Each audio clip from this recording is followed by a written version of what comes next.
Hi guys, welcome to revision time. आज मैं ला रही हूँ आप सभी के लिए एसएससी एमटीएस एग्जाम 21 अक्टूबर को पूछे गए सारे क्वेश्चन के एनालिसिस वीडियो। फर्स्ट शिफ्ट के जीके और जीएस के सारे क्वेश्चंस है। हर क्वेश्चन के लिए बहुत सारे एक्स्ट्रा फैक्ट्स। इन एक्स्ट्रा फैक्ट्स को बहुत ही ध्यान से देखिएगा क्योंकि इनसे क्वेश्चन पूछे जाते हैं। तो चलिए स्टार्ट करते हैं आज की ये वीडियो। मगर स्टार्ट करने से पहले अगर आप चैनल पर पहली बार आएँ तो चैनल को जरूर सब्सक्राइब कर लें और साथ ही इस वीडियो को लाइक भी जरूर कर दें। आप सभी से एक रिक्वेस्ट है। तो चलिए स्टार्ट करते हैं आज के फर्स्ट शिफ्ट के क्वेश्चन। क्वेश्चन नंबर 1, काला घोड़ा कला महोत्सव किस राज्य में आयोजित किया जाता है? इसका आंसर है महाराष्ट्र। काला घोड़ा कला महोत्सव मुंबई के दक्षिण में काला घोड़ा के हेरिटेज परिसर में आयोजित होता है। यह महोत्सव हर साल फरवरी के पहले शनिवार से शुरू होकर दूसरे रविवार को खत्म होता है। इस महोत्सव का आयोजन काला घोड़ा एसोसिएशन करता है। यह महोत्सव कला को समर्पित होता है और इसमें कई तरह की कलात्मक गतिविधियाँ होती है। चलिए कुछ फेस्टिवल के और भी हम रिवीजन कर लेते हैं। कौन से फेस्टिवल किस राज्य में ज़्यादातर मनाए जाते हैं? जैसे कि लोसर महोत्सव, ये मनाई जाती है लद्दाख में और काफ़ी बार एग्जाम में पूछी गई है। पोला महोत्सव, ये महाराष्ट्र और छत्तीसगढ़ दोनों ही राज्यों में मनाया जाने वाला त्यौहार है। वांगड़ा महोत्सव मेघालय में, हॉर्नबिल महोत्सव नागालैंड में। हॉर्नबिल महोत्सव से भी काफ़ी बार क्वेश्चन पूछी गई है, तो ये नागालैंड में मनाई जाती है। मोत्सु महोत्सव नागालैंड में, चीकू उत्सव महाराष्ट्र में, पद्दकल नृत्य उत्सव कर्नाटक में, खजुराहो उत्सव मध्य प्रदेश में, खजुराहो मंदिर भी मध्य प्रदेश में ही है। सनबर्न महोत्सव गोवा में, फाउंटेन हाउस कला महोत्सव गोवा में, माजुली उत्सव असम में, बैसागु उत्सव असम में, सप्तक संगीत महोत्सव गुजरात में, मोढेरा नृत्य महोत्सव गुजरात में। तो ये सारे फेस्टिवल आप सब एक बार रिविजन कर लीजिएगा, आगे आने वाले एग्जाम में काफ़ी हेल्प करेंगे आप सभी को। नेक्स्ट क्वेश्चन, फुगड़ी नृत्य किस राज्य से संबंधित है? इसका आंसर है गोवा। फुगड़ी महाराष्ट्र और गोवा के कोंकण क्षेत्र का लोक नृत्य है। यह नृत्य कोंकण क्षेत्र की महिलाएं गणेश चतुर्थी और व्रत जैसे हिंदू धार्मिक त्योहारों पर या ढालों जैसे अन्य नृत्यों के अंत में करती है। गोवा के कुछ और भी लोक नृत्यों की हम एक बार रिवीजन कर लेते हैं। यहाँ की जाती है डेकनी, ढालो, खोल, मुसोल, झागोर, मंडो, कुंडबी, गौफ आदि। नेक्स्ट क्वेश्चन, अनाहत सेन किस खेल से संबंधित है?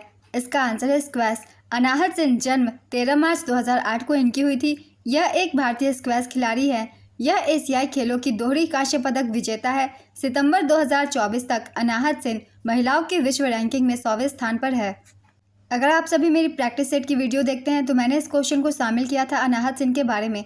और भी ऐसे कई सारे क्वेश्चन है जो कि प्रैक्टिस सेट में है, आप चाहे तो रिविजन कर सकते हैं। प्लेलिस्ट बनी हुई है मेरे चैनल पे। चलिए अब अगला प्रश्न देखते हैं। पुष्यमित्र शुंग की राजधानी कहाँ थी?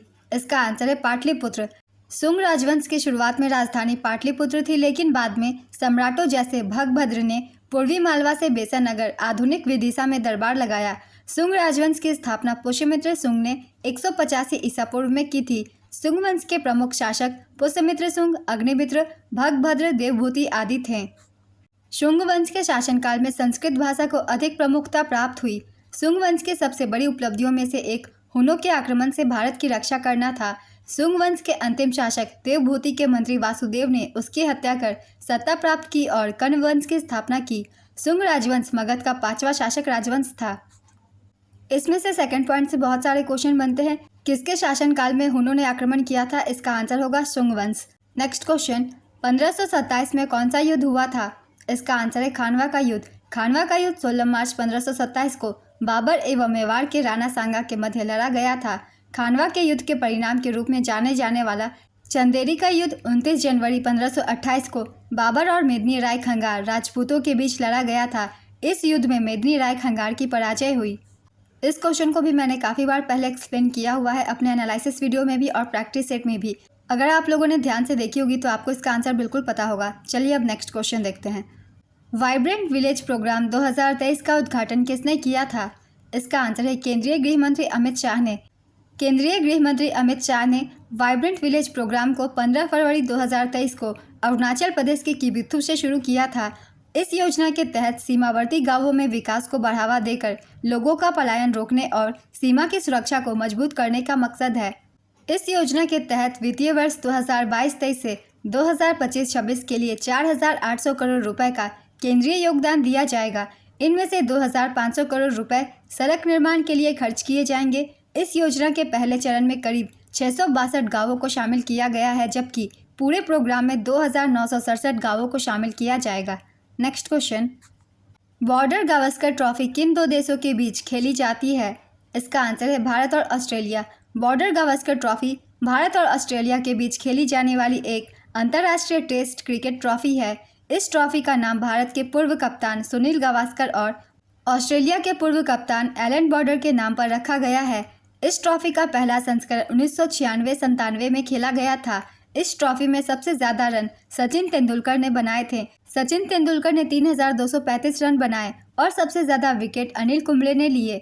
105 विकेट इन्होंने लिया है। नेक्स्ट क्वेश्चन, अमृत और विष उपन्यास के लेखक कौन है?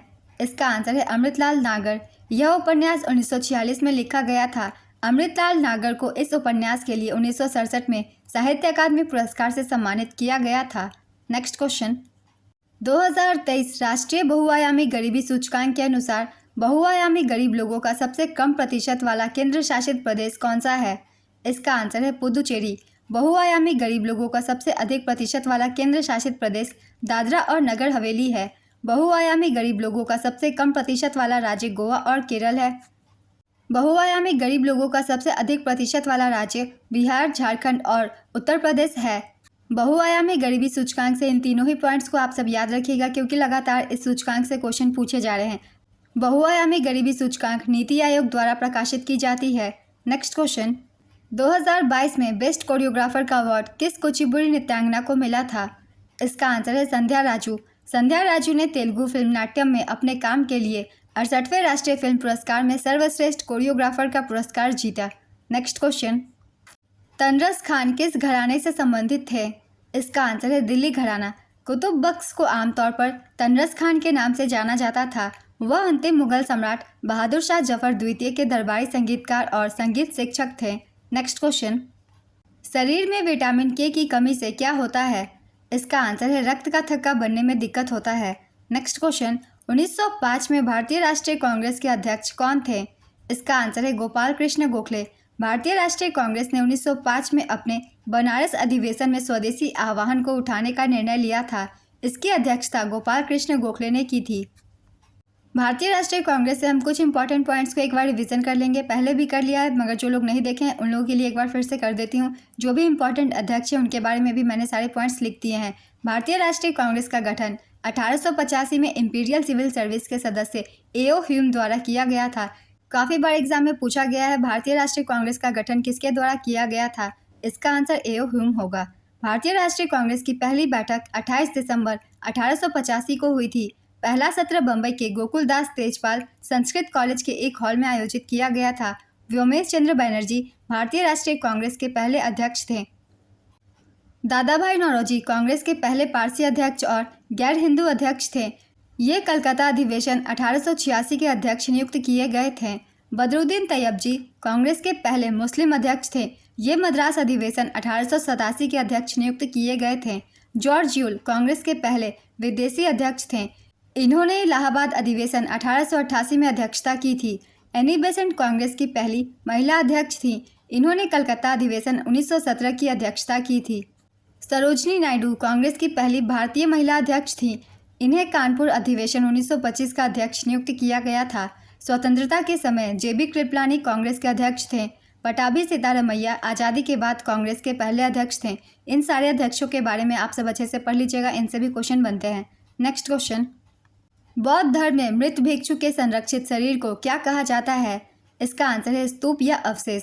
नेक्स्ट क्वेश्चन, इलेक्ट्रॉन पर आवेश कितना होता है? इसका आंसर है -1.6 × 10⁻⁻19 कूलम्ब। इलेक्ट्रॉन की खोज जे थॉमसन ने की थी। 1897 में इलेक्ट्रॉन परमाणु नाभिक के चारों ओर चक्कर लगाता है। हम रिवीजन कर लेंगे प्रोटॉन के बारे में भी और न्यूट्रॉन के बारे में भी। प्रोटॉन पर आवेश 1.6 × 10⁻⁻19 कूलम्ब होता है। प्रोटॉन में धनात्मक आवेश होता है और इलेक्ट्रॉन में समान ऋणात्मक आवेश होता है। गोल्डस्टीन द्वारा प्रोटॉन की खोज की गई थी। प्रोटॉन का नाम रदरफोर्ड द्वारा दिया गया था। ध्यान रखेंगे, यहाँ खोज अलग के द्वारा की गई थी और नाम अलग के द्वारा दिया गया था। न्यूट्रॉन के बारे में जान लेते हैं। न्यूट्रॉन पर आवेश 0 होता है। न्यूट्रॉन की खोज जेम्स चैडविक द्वारा की गई थी। एक न्यूट्रॉन को रेडियोधर्मिता की परिघटना से प्राप्त किया जाता है। इन तीनों ही के बारे में मैंने कुछ पॉइंट्स इंपॉर्टेंट लिख दिए हैं, इनसे क्वेश्चन बनते हैं। आप सब इन सभी को अच्छे से रिवीजन कर लीजिएगा। तो आज की एनालिसिस वीडियो कंप्लीट होती है। अगर आप सभी को ये वीडियो हेल्पफुल लग रही है तो वीडियो को लाइक ज़रूर कर दीजिएगा और साथ ही चैनल भी ज़रूर सब्सक्राइब कर लीजिए। इस तरह की कम टाइम की एनालिसिस वीडियो आपको आने वाले हर एग्जाम के लिए मिलते रहेंगे और आप अपने कम समय में सारे क्वेश्चंस की रिवीजन कर सकते हैं बहुत सारे एक्स्ट्रा फैक्ट्स के साथ। तो चलिए फिर मिलते हैं अगली वीडियो के साथ। आप सभी को आने वाले एग्जाम के लिए ऑल द बेस्ट।